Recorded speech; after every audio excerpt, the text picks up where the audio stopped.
React is a popular JavaScript library for building user interfaces, primarily for single-page applications where you need a dynamic, interactive user experience. Developed by Facebook, React allows you to create reusable UI components that manage their own state.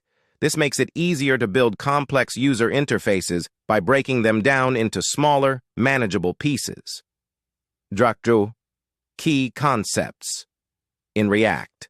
1. Components. The core building blocks of React applications. Components can be either class-based or functional.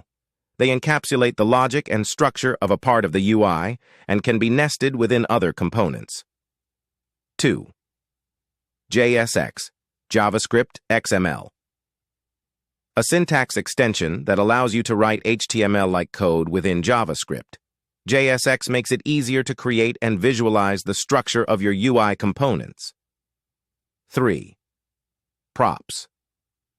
Short for properties, these are read-only attributes passed from a parent component to a child component. Props allow components to be dynamic and reusable. 4. State. Unlike props, state is managed within the component itself and can be changed. State is used to handle dynamic data and user interactions. 5. Lifecycle methods.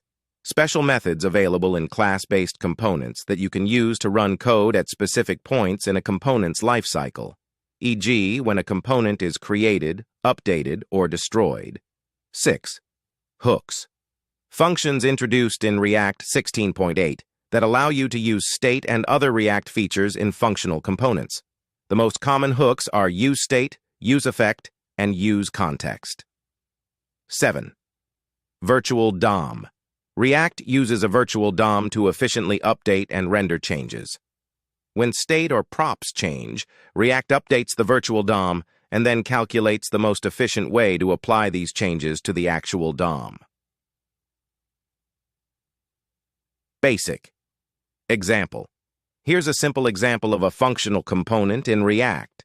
JSX import React, useState, from React, function counter, const count, set count, useState, 0, return, you clicked, count times, set count, count plots 1, click me, export default counter. In this example, useState is a hook that manages the count state. setCount is a function that updates the state. When the button is clicked, setCount updates the count, and React re-renders the component to reflect the new state. React's component-based architecture and efficient rendering make it a powerful tool for building modern web applications. If you have any specific questions or need deeper insights into any aspect of React, feel free to ask.